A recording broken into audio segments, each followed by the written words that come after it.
gotta ship you a new modem. I don't know why though. It's super weird. I almost said something, but I didn't know if our mics were hot or not. Really?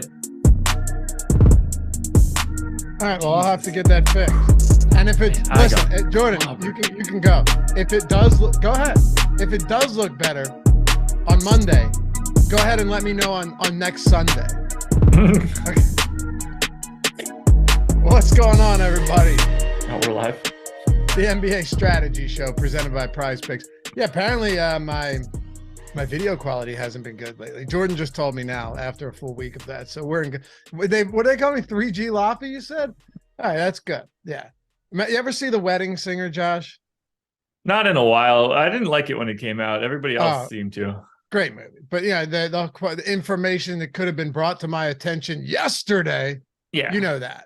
I do. Kind of feel that. But I guess I'll take some responsibility in that. Doesn't matter. What about the audio, Jordan? Audio coming through clean? But I mean, to be fair, that sucked when you got in here too. Yeah, well, that's the mixer. That's not yeah. That was somebody else's fault. Yeah, no, that was my fault. That was my fault. But we're happy to have you guys with us. Happy Sunday. Hopefully your weekend's going well for you thus far. You just want to talk main slate today? Yeah, there's no chance I want to talk about a 3-game early. Yeah. Plus, we have all the tools for that anyway, right? We sure do. And anything. I mean, look, I'm looking at the video quality right now. It's definitely not my normal quality, but it's not as bad as I thought. Like I thought it was going to be real bad, but it's not good either. Have you thought about not using a 56K modem to sign in? Yeah, but that costs money. That's fair. Fair. I like to pick up the landline and hear that. I prefer having that. Do you remember that back in the day where you pick up Sure do. And not blow your eardrum out? Not everybody remembers that, and they never will. A lot of people watching this show never experienced the 56K pick up the phone. Yeah. I mean, or like having to get off the internet so your parents could make a call and being pissed about it. Yeah. We had a thing called Call Wave, software that you ran on the computer where if somebody called you, normally it would just be like a busy signal or whatever, and you were just shit out of luck. It would allow people to leave you a message on the computer so you could know if it was an important call or not that was coming in. Interesting. Yeah. That's state of the art back in the day. It was wild. I was like, Mom, it's going to be a couple extra bucks, but then you don't have to worry about all these people calling and not getting through. I'll let you know if we have to do it. We just added a second landline number. Eventually we did that. Yeah. And then this would have been like, 1997, 1998 or something like that. Right. And you got a couple years on me, right? You were born in 85. Yeah. Yeah. I'm 87. So we're getting old. I got a computer for Christmas when I was in 7th grade. And that was like a thing. What was it? I remember the second one. So something happened to that one. I want to say like my freshman year of high school. So that would have been like 99, 2000, somewhere in that range. And I remember that was a Pentium 3 600 processor. And I remember that very vividly. And it had like a 1 gig hard drive. And I was like, man, we'll never fill that. Well, we're happy but whatever was before that was just like a steaming pile of garbage. Yeah. I mean, it was good for the time. Like I know they paid like 2 G's or something for it. I was at my buddy's house, and we'll get into basketball right away. But I was hanging out at my buddy's house the other day watching basketball or something. He lives across the street. He's an older guy. He's like 53. So his one kid's in the Marines, just went in the Marines. But his other kid, she's like 17. So her and her boyfriend had come down into the basement while we were watching a game, and we were explaining to them like, you guys don't know. You don't know how privileged it is as growing up with a computer in your pocket, and when you used to want to look at like, let's just say images, right? Mm-hmm. You would have to have it. And I didn't say that, of course. I was talking about any web page. Remember, it would load like this. It was. Oh, I finally got to the top of the nipple. It was a different time, man. That's why I said. Dude, I tweeted yesterday. I was like, hey, I just got out of shower. I had a thought how every old school nursery rhyme is morbid and about death, right? Like One of them's about a guy not hitting his head, getting in the bed. It just dies, doesn't get up in the morning. Babies falling out of trees and cradles and dying. Bridges crumbling, right? Ring Around the Rosie, supposedly about the Black Plague. The list goes on, right? You've heard of these nursery rhymes, though, right? You I mean, for the most part, yeah. I don't normally think about them. You're in a different spot in life than I am. Yeah, it is what it is. Listen, I think we should revive the movement and just make them all, insane. Just turn Baby Shark into like eating people. But anyway, my point is, I don't even know what Baby Shark is. Really? Okay, whatever. No, I'm a man without children. I'm not even holding a boombox over my head at an elementary school. Even people without kids know what that is. Point being, someone had tweeted me and was like, yeah, but it were more simpler times back then. I sometimes wish we could go back to that. And I'm thinking, like, okay, I get what you're saying in a sense that technology is overwhelming and all of that stuff and social media, but I prefer without the rampant, uncurable illnesses that kill you by 10 or by 1, and your average life expectancy is 15 years old. I think we have it pretty good. I mean, life has never been any better, no matter what anybody's going to tell you. And I mean that basically everywhere on the planet. Well, it might have been better, but I think that entire civilization is gone now. And that's a different story. You believe in that? One day we'll have to get into that. I mean, I think for sure that there were like high level civilizations before. So does Graham Hancock. Yeah. Yeah. All right. But anyway, just saying, we're pretty fortunate people. We got it all. We are. We have our own issues that are current to our time, that are specific to this time. They're mostly the softest issue. Our life has become so soft that we have to manufacture bad things. For sure. Exactly. But if I could grow up, probably the 60s, man. 60s looked like a whole lot of fun. Like, oh yeah, look, there was a time where, like the 60s and 70s, it was like the way that we look at being 15. There were just less responsibilities. Yeah, it would have been a great time. Great time. Yeah. I mean, if I could go back, Woodstock 69, that's the first place I'm going. Yeah, I don't know about that one. I mean, I look back, awesome. I know the stories that I've heard from my dad, and it's just like, well, I guess I would have been you. Yeah, right. I'm not sure I'd be alive, but it would have been fun. All right, we got basketball. Happy Sunday. Hit that thumbs up if you haven't done so yet. We're already at 50 likes. Appreciate you guys out of the gate here. Subscribe to the channel if you haven't done so yet. That stuff, it goes a long way. Long way. Already was El Negro Loco. So in 1969 would have been a whole lot worse. Yeah, subscribe to the channel. And if you're listening, after we're live, leave a comment down below. We try and at the very least read all of them, respond to them. If you're listening in podcast form, leave a rating, review, subscribe. All that stuff really does help us, and we appreciate you. So Paul said no internet in the 60s. Yeah, I know, but there was other stuff. I'd like to go outside and ride my bike and play at the time. I like being on my computer more, but I wasn't like yearning for anything. I liked doing stuff. And you can't miss what you never knew. Right. Yeah. You can't miss what you never knew. Plus, I wouldn't know. We wouldn't know any bit of this. Like, I wouldn't be mad that I didn't have my MacBook. No, but the great thing is we'd still have it as we got older, assuming we were still alive. You know what I mean? Like we'd still my brain would be on Jupiter with the amount of acid I would have done. Yeah, you'd be a vegetable by like 1973. Oh God. Yeah, it wouldn't be great. All right. So we got 5. Look, if my dad made it, then I could make it, but oh yeah, was he a hippie? Well, he was I'll do anything that I can get my hands on guy. Yeah. So my dad was probably worse. I know my dad was a hippie, played in bands, went to those concerts, Pink Floyd, Zeppelin, all that stuff. Yeah. Then he somehow became a doctor, which makes no sense at all. Now, my dad continued to be the exact person you would expect to be after riding that hard worker for sure. Yes. But like education was not ever going to be his strong suit. Listen, man, street smart, not book smart. Sounds fun. Yeah. Toronto, Cleveland. Let's get into this.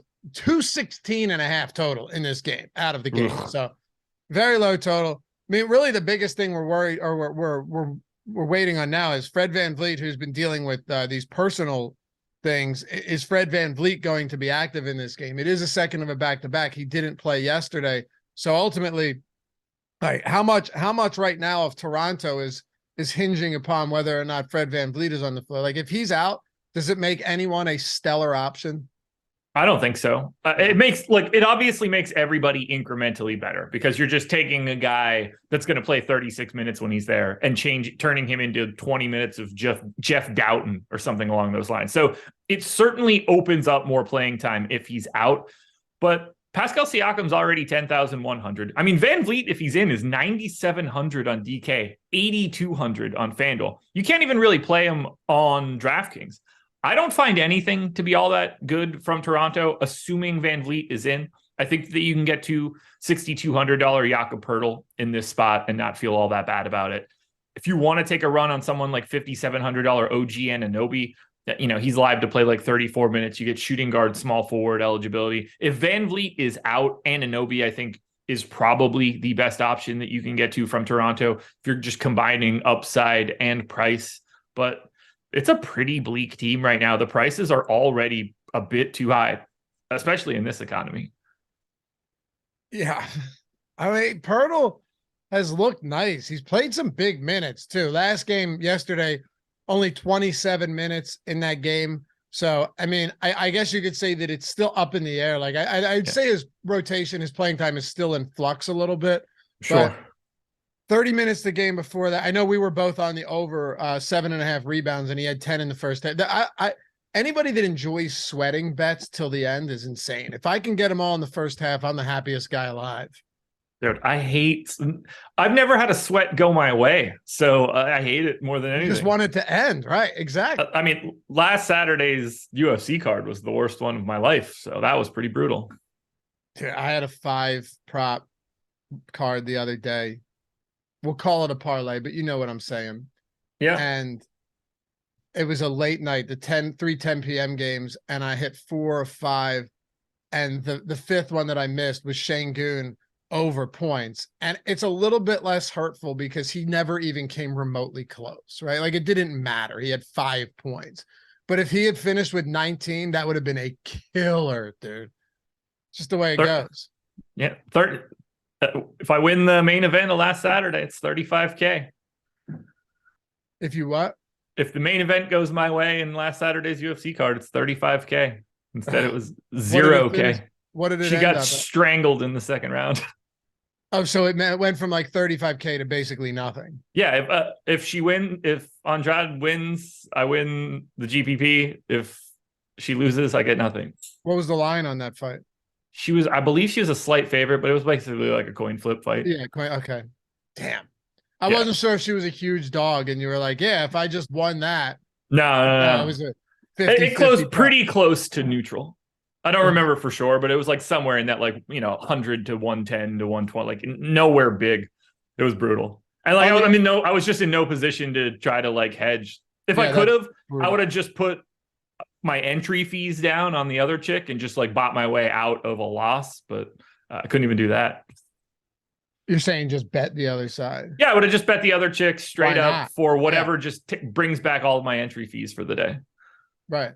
I'll happily give up, $3,000 or whatever just to lock myself into at worst nothing. I mean, in theory, if you could just put down anything, I probably would have put down $17K on the other chick and just took half of it and called it a day. Yeah.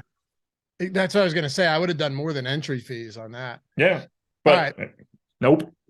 The other side, Darius Garland, he's still sub 8K and low scoring, low total in this game. But I don't know. I guess just looking at this spot compared to Mitchell, the price points are still so far apart on those guys that if I'm going to either of them, how do you not choose Darius Garland at 7,900 over Mitchell at 94 right now?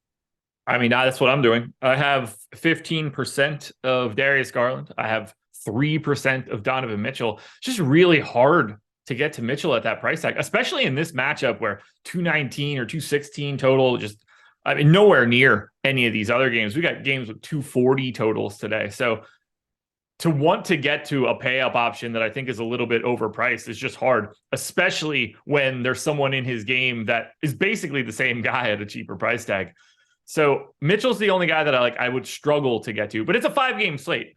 Can Donovan Mitchell just go out and score 55 fantasy points and be necessary today? Yeah, he's just not the most efficient way to spend your money. So I'm getting about 10 to 15% on Garland, Mobley, Allen. That's pretty par for the course at this point. The one guy that I think is interesting, we saw him play only 9 minutes on Friday, but Karis LeVert is down to 3,800. Now, he could just not play a ton today. He's not very good when everybody's in. It's like an 18% usage guy. He's an inefficient scorer. He doesn't do much else, but 3,800 is getting to a price tag now where it's like not the craziest situation. Like if something happens to Garland or Mitchell during the game, Karis LeVert's just going to get those minutes or at least get additional minutes. I got him in for 26 right now. You're going to hate it more often than not. But there is a path on a 5-game slate for a $3,800 Karis LeVert to pay you off pretty well. It doesn't take a lot. Okay.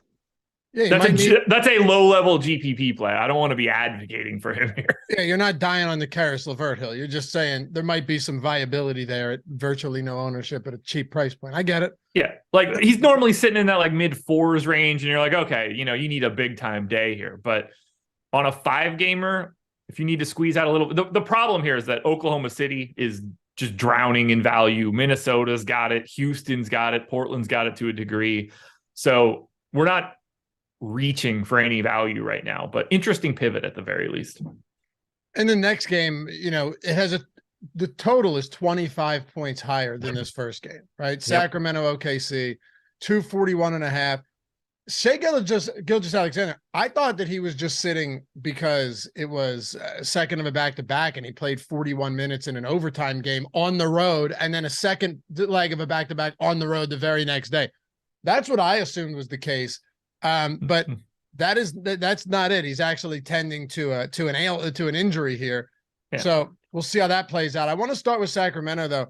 Domantas Sabonis, I think, is an interesting talking point today because you have Siakam, who let's say Van Vliet is in. If he's not, we can revisit that on the deeper dive or live before lock tonight. But you look at the high priced options. You have Damian Lillard going up against Houston. So obviously, in that case, Lillard without Anthony Simons is going to be absurdly popular. There's no denying that. And then you have Nikola Jokic, who's getting some ownership as well against the LA Clippers. Aside from that, though, there isn't that much in the high end. Domantas Sabonis is almost a 1.4 DraftKings point per minute guy on the season. Fast-paced game, good matchup. How much of him are you looking to get to, just given the kind of not lack of depth there is a lack of depth. It's almost all being concentrated to Lillard and some to Jokic right now, but we have Lillard at almost 55% ownership. Well, I got more than that, but we'll get there in a bit. Okay. I like Sabonis. I'm not saying you shouldn't. I'm just saying that's the way it's breaking down right now. But I want to get to Sabonis as well. I got 25%. That's north of the 17 that we're projecting. He's sub 10K right now, and he had been sitting at a like 10.5 price tag for a while. He's sort of the same guy no matter what's going on for Sacramento, but this is a pace-up spot against OKC. They're missing their best player. So it's a fantastic opportunity for the Kings. We're talking Sabonis. He's like a 21% usage guy. He's like a 30% assist rate guy. I mean, he's like the assist guy on this team, more so to me than Fox. Obviously a fantastic rebounder, and I think that plays pretty well against OKC. So I'm happy to get to Sabonis. I'm really interested in Harrison Barnes and Keegan Murray, though, at 1% ownership and 2% ownership. Like, these guys there's no variability in their playing time. You're getting 30 plus minutes out of both of them pretty easily. They both have MPEs. They're both sub 5K. I don't understand why they're only 2% owned on a 5-game slate against the Thunder. Like this one doesn't make a ton of sense to me. They look like perfect GPP plays. I've got 15 to 20% of both, and I would like that to continue. They're the type of plays that I think, on a day like today, you're only looking for 30 plus fantasy. Like if you get 30 out of Barnes or 30 out of Murray, that is a score that can be in a winning lineup today and take down a GPP. And there's nothing to stop them from going a little bit heavier than that. They're both 0.75 fantasy point per minute guys normally. You give that a little bit of a bump for a pace-up spot, so call them like 0.8 for today. It doesn't take a lot to have an outlier performance, and at no ownership, I think they're some of the most interesting guys that you can get to. It's a great point. You're really just playing them because of the environment and the minutes. Yep. And that's all you can ask for at sub 5K price points with no ownership at all. Yeah. I like that. Listen, if you're looking for value, you have to, of course, you're looking for value centers, value ball handler. They don't come around very often unless you have injuries. You're usually going to be locked into these, wing positions or, forward positions. And that's what you're getting with Murray and Barnes. But yeah, 2% and 1% respectively. I agree. That's an interesting spot for sure. What about Monk then at 4% at the same price? Any interest there, or you want to talk about the Thunder? I mean, we have no idea what that minutes relationship is going to look like between Kevin Huerter and Malik Monk. I mean, we saw Monk play basically all of the fourth quarter and both of the overtimes, and Kevin Huerter just never saw the floor. Like, if they're going to do that kind of stuff, then he's wildly underpriced. He's a fantasy point per minute guy, but at the same time, they could just play Monk 24, 26 minutes, and he's sort of just appropriately priced. I don't begrudge anybody going to Monk in this spot, but just know that you are also live to get 20 minutes out of him, and that is just going to be very hard to be a good play today. Any other interest here? De'Aaron Fox, anyone else we haven't talked about? I tend to never get Fox. I actually took his under in one of my videos today. So at least from an assist perspective, I took that in my prize picks video. So spoiler alert, this is a prize picks show, so I feel pretty good saying that out loud. Go watch the video. I have like 3% of Fox. He's just not a guy I get to all that frequently. Can people get a free month of all of our tools when they sign up using the link for prize picks as well? I believe they can. Link should be in the description of this video, or I assume our producer is going to put it in chat. Maybe he'll put it in chat like 4 or 5 days from now.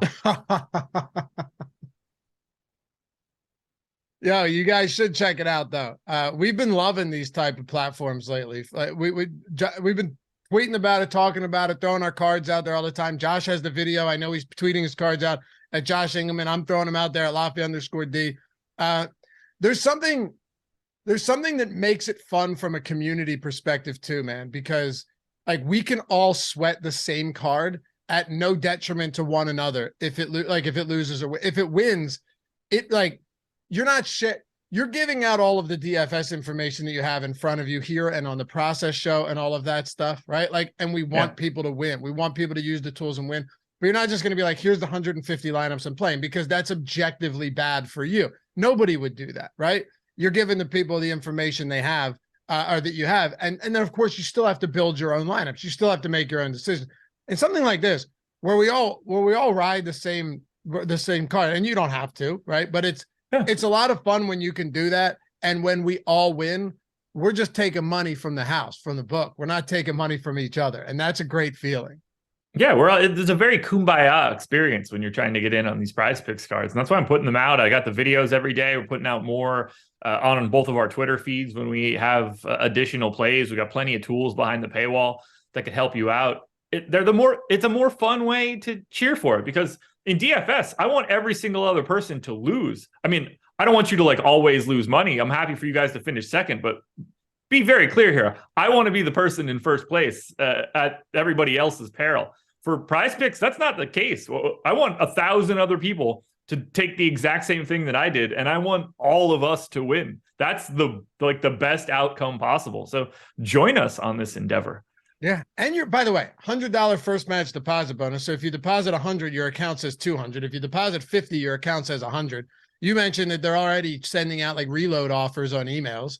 Oh yeah, it's like every Tuesday is Taco Tuesday, so you're getting a prop that's like, I don't know, 15 to 20% better off. You're getting protected plays. So what we had on Friday, where I want to say that it was up to $20. Like if you tailed my prize picks card from Friday's video, we went 3 and 2, so you only get 0.8x your money back.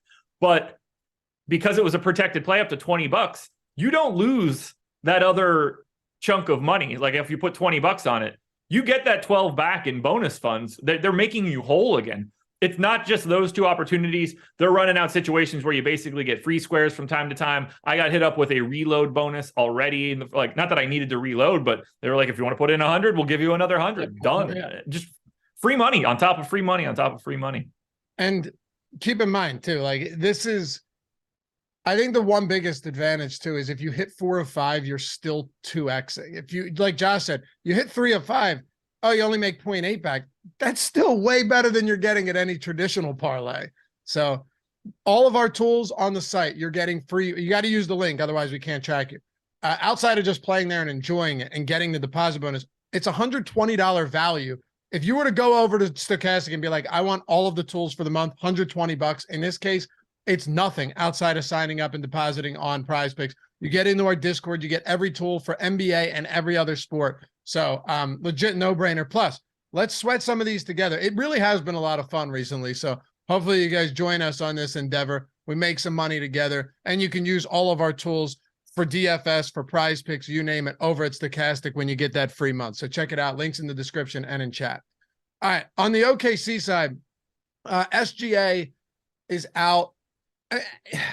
Giddy sees like a 2% usage increase with SGA off the floor. Assist rate hovers around like 26% still. His fantasy point per minute production in the minutes he's played without SGA this year, has it really seen that? I don't think we've seen much of a bump at all. I think it actually is down.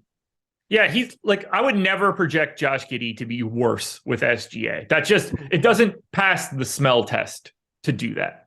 Wait, with or without SGA, you mean? I would never, with SGA out, I'm never going to project Giddey to be worse than he is. No, of course not. I'm just saying it's not astronomical, the results that we've seen with SGA off the floor, where with other players Agreed. that would absolutely, like if you took Dame off the floor and looked at Anthony Simon's usage or something, big difference.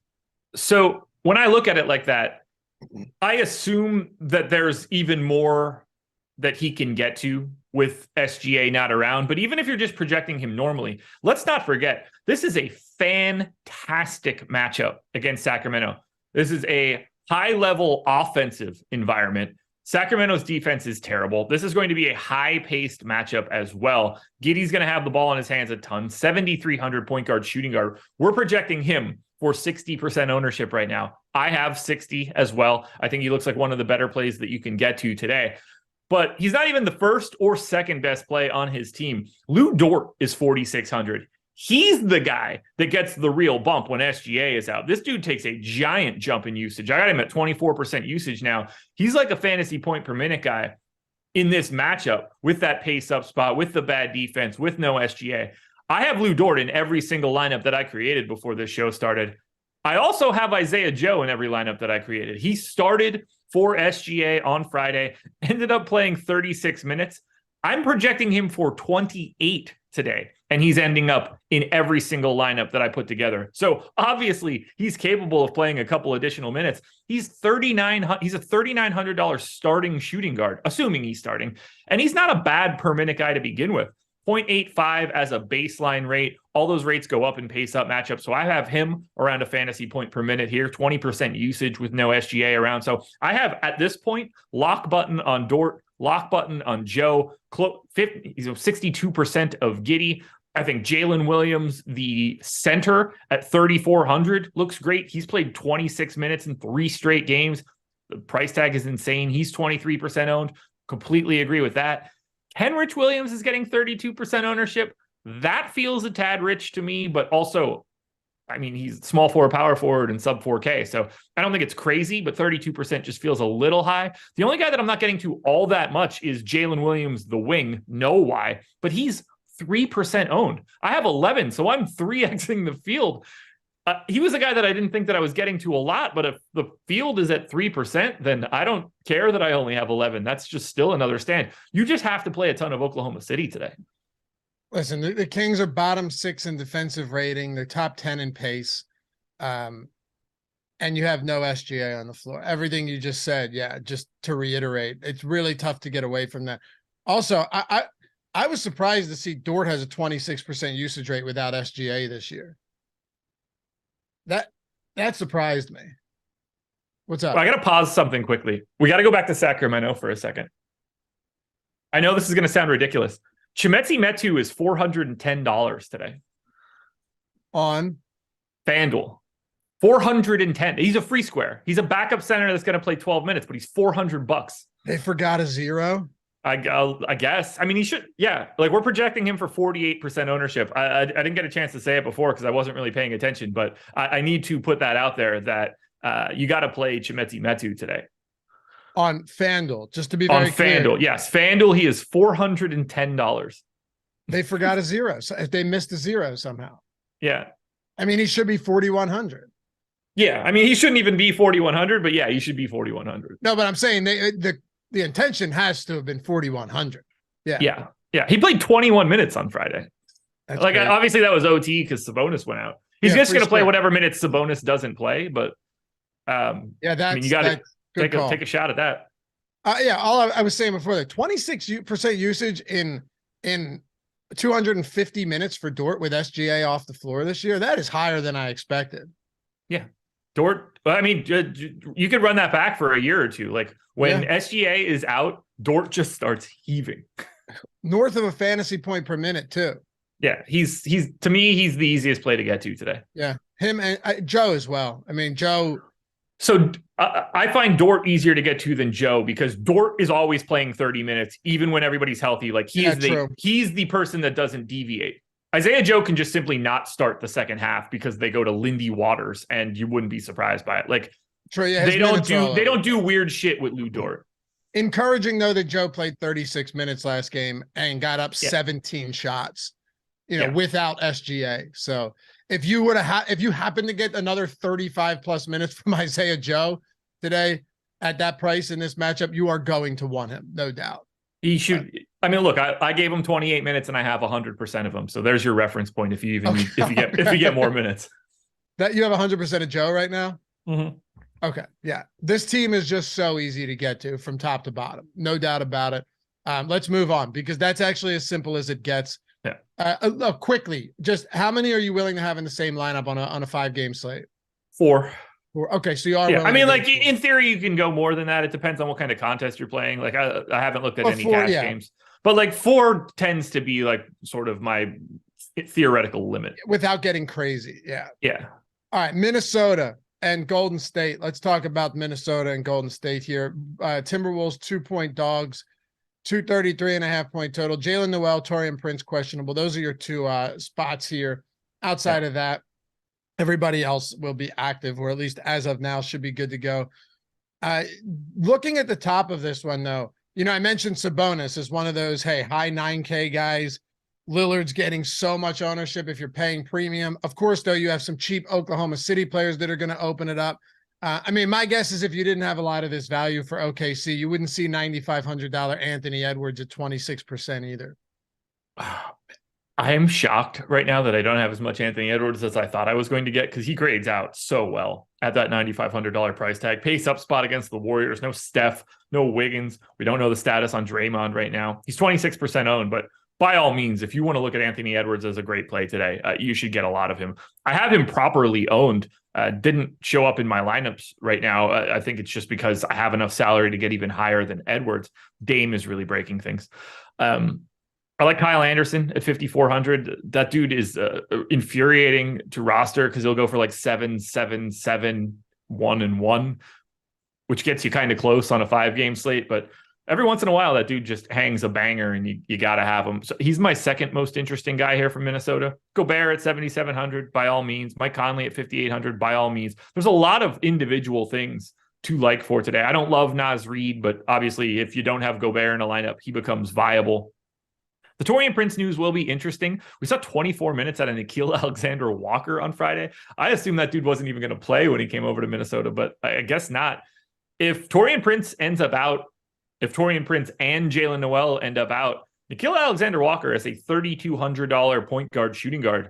Right now we have him at 3% ownership. That seems about right to me. As long as one of those guys are out, I think he's at least a reasonable value option. He's normally a 0.9 fantasy point per minute guy, just going to come off the bench, get some shots up, drop a couple dimes. Viable value play. But if they're both out, you could see 22 minutes here from Alexander Walker. Right. And, there are plenty of value plays on this slate. He's going to look a lot like all of them. And interestingly, Jalen Noel only played 6.5 minutes last game anyway, as the last man off the bench. All he did was play some of a few backup minutes for Anthony Edwards. And then it was weird. When I looked at it, I was like, oh, he played 6.5 minutes. Oh, he's got a Q tag. He must have got hurt early. That's what and I then thought, I pulled up the rotation. I was like, holy shit, Nickeil Alexander-Walker was the first guy off the bench. Yeah. Dude, I just went in to look at that now because I'm assuming he came off in his first rotation. Nope. Yeah. He played in the third quarter. Yeah, Subbed in for Jaden McDaniel. So yeah, I wasn't ready for that one at all when I looked at it. So like, I don't think that you could expect 24 minutes and like one half rotation for Jalen Noel today. But if those guys end up just out, we already know where they want to go. He was the first guy they went to on purpose on Friday, and everybody was already in. What about Golden State here? I mean, obviously the Draymond Green news can loom relatively large, but you already know that we don't have Steph Curry. You already know that we don't have Andrew Wiggins. And just looking at the Golden State Warriors play, when was that game? Was that 2 days ago? Or yes, it was 2 days ago, right? Friday, right? Yeah. Everything. Well, they played a back-to-back. They played Thursday, Friday. That's okay. That's why I got messed up. But yeah, listen, DiVincenzo played 35 minutes. Kuminga played 24 minutes. He didn't play at all in the fourth, but he played 24 minutes through 3 quarters, which leads you to believe maybe there could be more minutes there. If Draymond Green sits, how does this front court grade out today? Okay, I guess you would think that you were creating all this sort of value, but they don't appear to want to go to like heavy minutes to Looney. So if you give him 25 minutes, he looks like a completely reasonable play at 5K. He's 13. He's not most until the playoffs. Yeah, until the postseason, they won't. Yep, he's the most owned guy on the Warriors right now at 13%. He's the only guy in double digits.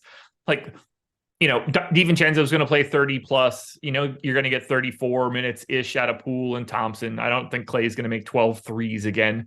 Anthony Lamb's 3,100. I think he's probably the most interesting value piece. He's played 25, 24, and 20 minutes over the last 3. Oddly enough, he played less minutes the game with Draymond out than he did with the 2 games where Draymond was in, but he's a clean part of the rotation. Ty Jerome's going to play like 24 minutes. They're not doing anything weird right now. Kerr is pretty set that like just about everybody's going to play 24 minutes outside of Clay and Poole and Draymond. And they just, nobody becomes like an amazing thing. Kuminga's already 4,400.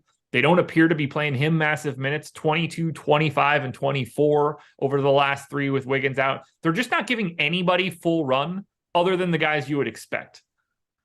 So right. I'm not all that interested. Like I got 10% to Poole. I got about 10% of DiVincenzo, 15% to Looney, 10 to Kuminga. I'll get Anthony Lamb if we get Draymond out, but it's a really unappealing team, unfortunately, because I thought they would look good. You really would, but I mean, Curry's been out long enough to where that's going to see some things. With Curry being out, a lot of that's going to balance. Their price points are already going to have adjusted. Wiggins has been out for a while now, so. And yeah, like you said, there's no real clear, amazing value in the event that even Dre is out. There's no reason they don't want to give Looney more than 24, 25 minutes a game. We've seen that. And then in the postseason, when you really need him, they will give him additional minutes and he's good. Dude, I remember doing the finals streams with you. We did the watch along streams for every game last year in the finals. I think I was on Looney over props every single game. Yeah. He started just smashing too. I love Looney. I love guys like that. He knows what he's got there to do and he does it hard. I love him. Yeah. It's fun. It's fun to see a guy like that because it's like you look at these Super Bowl winning teams that don't have running backs that are elite. Like all the team, I was explaining to someone the other day, like you go back and look at all the teams that have won Super Bowls recently. None of them have elite running backs. None of them have high paid running backs. Marshawn Lynch was like the last one a decade ago or whatever, Yeah. And then you look at a guy like Kevon Looney, just totally unheralded, but he still does everything you need to have a championship caliber team, and that's the unheralded offensive line blocking for, a running back that gets the fanfare over them. And Looney just always comes off to me as that guy. But if you didn't have him, the weaknesses would be exposed. Yep. I mean, he anchors a really, really good deep. There's a reason that their starting lineup is, I believe, the best plus minus lineup that exists of Curry, Clay, Wiggins, Draymond, Looney. Like the defense is as elite as it gets. You're not scoring on those dudes. And obviously they've got some offensive firepower too. I pulled up our lineup generator, right? And because we'll talk Houston and Portland here. Pulled that up. A ton of Lillard everywhere should be the case. There's no doubt about that. But also getting in some of these lineups that aren't showing as super chalky, but are projecting to be pretty close to that optimal mark we're looking for. And often you're not going to see that. Like some of these are projecting really well. Getting some Houston plays as well. So this should be interesting. Just looking at it right now, the first lineup that popped up, Garland, Giddey, Kenrich Williams, Eason, Jalen Williams. So a lot of OKC, Lillard, Jayshawn Tate, Alperen Şengün. I discard that, go to the next one. And a lot of OKC again. Here's 4, like you said, but this also has Jokic and Lillard in it. And the lineup actually looks pretty nice. So, I'm gonna look through the lineup generator a little bit more just to see what type of lineups it's spitting out right now. But I think it's pretty par for the course. Interesting to see some Houston in here though as well. Yeah, Houston has a lot of dudes that look decent today. They're massive dogs once again. They are without Jalen Green and KPJ once again. 20 to 25% ownership coming into Jabari Smith, Kenyon Martin, Ty Washington, Jayshawn Tate, and Tari Eason.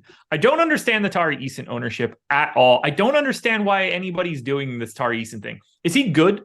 Yes. Is he a fantasy point per minute guy? Yes. They don't change his playing time. This dude just plays 20 to 22 minutes every single night. Why is he in a quarter of the lineups today? Don't get it. You want to get to Tari Eason on a day where he's not owned? Makes a ton of sense to me. If he's going to be in a quarter of lineups today, I have 1% of him. I'm happy to not go that direction. There are a million other options that you can get to today instead of eating that ownership. So that one I don't get. I like Şengün quite a bit, but I always do. So I'm over the mark there. I'm neutral on that 20% ownership to Jabari Smith. He gets that usage. Dude couldn't buy a bucket. He cost me 4 of 5 on Prize Picks on Friday, and he cost me the perfect 4-0 parlay card on No House Advantage on Friday. He was 4 of 16 from the field and 1 for 6 from 3. If he just goes 2 for 6 from 3, hits the over on the points prop for both of them, and we're printing money going Sizzler once again. But I'm running right back to Jabari Smith. They gave Ty Washington the start on Friday. I thought it was going to end up being Daishin Nix. Nix still got to 23.5 minutes. We didn't get nearly enough playing time from Josh Christopher, who was like 60% owned through most of the day. That changed. He's 2% today. Don't be surprised if he just falls into more playing time. It wouldn't shock me at all. Kmart and Jayshawn Tate were the guys that like sort of took over the offense, but I don't love them today. They're both in 25% of lineups. I'm lighter there. I see Houston as a really interesting team to pivot around, where I'd rather get a little bit heavier on Şengün at the lighter ownership, but Houston's sort of like, I don't want to say they're my fade team, but I think it's really easy to come in a little bit lighter on some of these guys. I don't see any individual play for Houston that I'm going crazy to get to. It's probably Ty Washington just because he's starting, or I assume he's starting, but I don't think that they look as good as it seems on the surface. Let me ask you something then. If you're using if say you plug in, you use the lineup generator, you want to do contrarian lineups, chalky, whatever. By the way, first week, half off, $4.48 a week. That's less than $5 a week. So even if you're playing like literally $2 a day, well worth your time to check this out and see if you like. I think you will. We've had some people win big money, like 5 figures. We had a 50K win recently that got sent to us, another 10K win, a 15K win. Some big wins for people using this. It's less than what, $9 a week, but the first week is less than $4.50. You're getting half off. You can swap players out. You can lock players. You can discard as many lineups or generate as many lineups as you want. You can export them all to CSV, but it's also optimized for your phone, which is awesome. So just a million different ways you can use it. If you're running these lineups and you're getting a lot of Eason, are you using the swap feature to swap Eason out in these? I am. It's just, it's not that he's not a good point per dollar play, because he is, but there's just too many versions of him. And there's no reason to suspect that he's just falling into additional minutes. Like if he starts for some strange reason, go for it. But they don't do anything here. He plays as essentially Jabari Smith's backup, more or less. They don't play a ton of minutes alongside of each other. And until they start changing that, there's not much to look for here. He's not a talented offensive player. This is a defensive-minded guy. He's not the most efficient offensive guy right now. So I don't like, they're missing their 2 best I use the term, they're missing two of their three best, and I'm using that term very loosely, offensive creators. I don't think they're trying to get more guys that aren't that great offensively onto the floor. So if you want to go there, go there. Can he hang 30 fantasy points in 22 minutes today? Yes, he is that kind of guy. But if everybody's already there, it's just easier to hit that little like arrows pointing in a circle type icon and grab a different one out of the lineup builder. Listen, you're right. He's a good fantasy point per minute guy. But with this isn't Hassan Whiteside circa 2014, where Hassan Whiteside could play 17 minutes and give you 40 fantasy points a night. Right. I mean, can it happen? Sure. But I'm saying it's not happening every night like it was with some of these. Like if Drummond was playing 20 minutes at 4,100 and you knew he was getting around 20 minutes, you'd have a lot of Andre Drummond. But, yeah, you'd be projecting him for like 28 fantasy points. I've got Eason at like 23 and change. He looks good. He looks good, but he's not like, I think multiple guys on his own team look better. Half of OKC looks better. I just don't see it. Well, that's the beauty. You can swap out. Loco said, will lineup generator ever be able to do other slates other than the main slate? Yeah. I mean, listen, this is a new tool. So we continue to add on to it and evolve it for sure. And Josh had mentioned it before. It's just taking all the best. It's simulating all the best lineups and throwing out all of the bad ones. So the only ones that you're getting are the ones that we already have as like top 1% in the simulation. It's not just like shit lineups that it's throwing at. You have to filter out all the bad ones. So that's a huge way to look at it. And Helms said swap feature is how you see ownership without paying for ownership. I mean, listen, it's a bit of a workaround. Sure. Yeah. You're getting our ownership projections on all of these guys and the projections, and you're paying a lot less than you would be if you were paying for all of the tools. All right, let's talk about the Portland side here. Then we can wrap this one up with our fifth and final game, which is the LA Clippers and the Denver Nuggets. Of course, you got live before lock tonight as well. What do you want to do with Portland today? I don't know how much time we need to spend on Damian Lillard, to be completely honest with you. But if you feel like we need to spend a lot of time there, that's fine. I have 92% Damian Lillard, even at 11,400. Right. He's got a 40% usage rate so far this season with Nurk off and with Anthony Simons off. Even if you want to say that should be a little bit lighter. By the way, he also has like a 40% assist rate in this spot. Oh, by the way, Houston is dog shit. Not going to be able to slow him down at all. Like Dame should roll here. He should be well rested as well. It's not like he was injured for Thursday's game. Like they just had travel issues, so he sat out. This dude's had a bunch of time off. Should be fresh as a daisy. I expect him to just bludgeon. There's not a lot of times where I'm going to have Damian Lillard projected better than Nikola Jokic on a slate, but today's that day. So he's in 92% of my lineups. Get to whatever Dame you can. We have more than enough money to do so. It's not like you have to scrape the bottom of the barrel to find value to get up to Dame. You don't have to. I just say the lineup generator is spitting out a ton of lineups with Dame and Jokic in it. Yeah. And they looked good. Yeah. But I'm not drawing the line just on Dame. Jeremy Grant looks interesting at 7K, just stepping into like the number 2 creator role for Portland. If Cam Reddish is going to continue to play 32 minutes and start, he's shitty. He's a 0.8 fantasy point per minute guy in the spot, but shooting guard, small forward, 4,100. Like he's owned the same way that Tari Eason is owned for today. And I think there's just like a lot more flexibility for Cam Reddish. I've got Cam Reddish in 50% of my stuff. Your boy Matisse Thybulle, $3,600 shooting guard, small forward. He's 6% owned. Like that doesn't make a ton of sense to me. Isn't this the type of game that he's great in, where the Rockets offense sucks? They're all sloppy. He's stepping into passing lanes. He's getting pick sixes for a steal and a bucket. And like all of a sudden, it doesn't take much to pay off 3,600. This is the kind of game I think Thybulle thrives in. If you want to get to Eubanks at 4,600 as a pay down center, I think that's reasonable. I think Portland looks a little bit better than what we're saying. I'm over the mark on Reddish, Thybulle, Eubanks, Lillard, Grant. I like the starting 5 for Portland more than the public does. Okay. Yeah, Thybulle, to me, it's just like if you don't get the defensive stats, you get essentially nothing. Unless he has that rogue 4 for 6 game from long range that we saw a couple days ago, but those are few and far between. I get it at 6%. Guy might play 30 minutes. That's fine.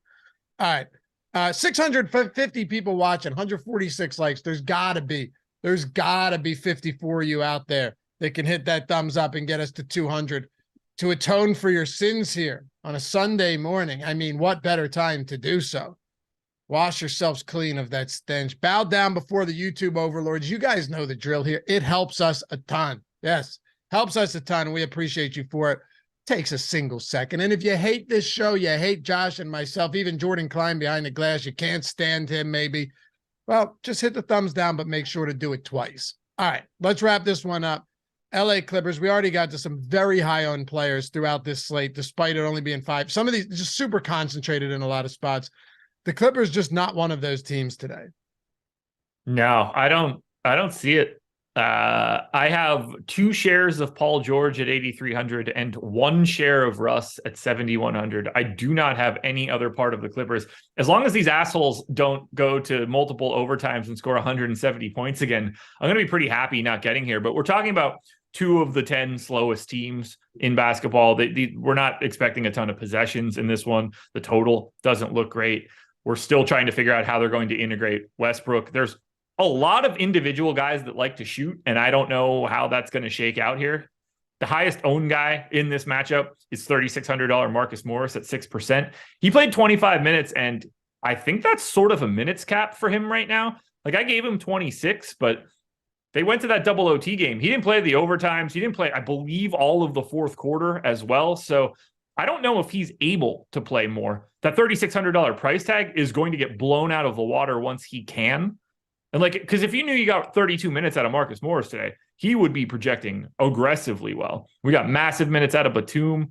I don't see a single thing that I could say is a good play from LA. I don't even know if I could say there's an average play from the Clippers.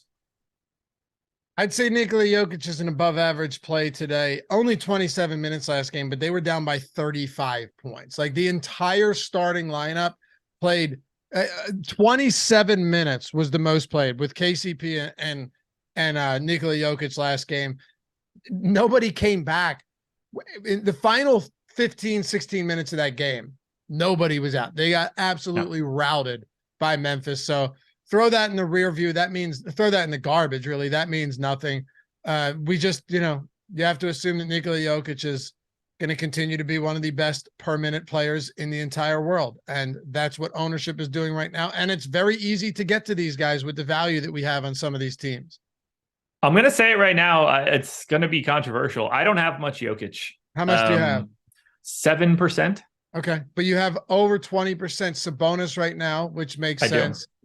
It's just interesting because you said you don't have a lot of Anthony Edwards either. So I'm wondering where outside of Lillard in those. Well, like 92% Dame is locking in $11,400 but of salary I think and you everything. Still have a lot of lineups with 2 of the studs. Maybe not though. I'm just spreading it out more at the top. Clearly Jokic has a gigantic raw point ceiling. I have him projected for 57 fantasy points. It's like close to 1.7 fantasy points per minute, but center only, obviously. The script of this game is terrible just from a defensive standpoint on the Clippers side. I mean, obviously facing Plumlee helps, but the pace of this matchup is rough, and it sort of depends on if everybody's in. That's where things get a little bit different, because if Jamal Murray happens to sit today, Jokic's rates go through the roof. I'll have a bunch. If Aaron Gordon is out again today, same sort of story. But when they're all at full strength, Jokic really does, like, all of the edges really soften for him. He doesn't have that massive usage rate this year that we were used to over the past 2 seasons now that Murray's back. The assist rate is great. Like, we know that he's one of the best assist rate guys in the league, but it's not like you can go out there and get 35 assists. The scoring is what's really going to drive him to the top. He's not like a stock guy either. And when they're at full strength, he just doesn't score the way that like other pay up options do. He doesn't have this mid 30s usage rate any longer. Is he a fantastic option that touches every scoring category? Yes. Would I be happy if I just opened this up and had 75% Jokic? Yes. It's just not happening for me today. I like the idea of paying a little bit less for someone like Domantas Sabonis, saving a little bit more salary, being able to get into that upper mid-range a little bit more than I can. But I don't begrudge anybody for trying to get to Jokic. He's fantastic. And if we get Murray out, then by all means, Jokic's usage rate goes up quite a bit. He becomes a no doubt about it play.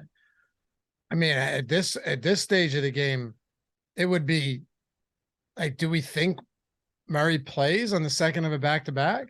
I don't know. I have no idea. I don't have a great feel for it. All right. And Aaron Gordon's questionable too. Wrap us up with the rest of Denver here before we say goodbye for the day. And of course, like I said, live before lock coming up tonight before lock, if you missed anything. I mean, if they're at full strength, nobody looks good. We have Aaron Gordon as the second most owned guy at 9% ownership.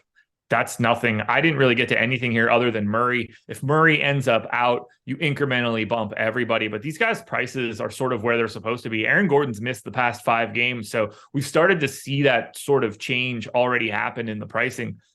I don't think you're going to get Bruce Brown in the starting lineup unless we get both guys out. He would become at least a little bit more interesting at 4,500. I really just don't like this Clippers Denver game.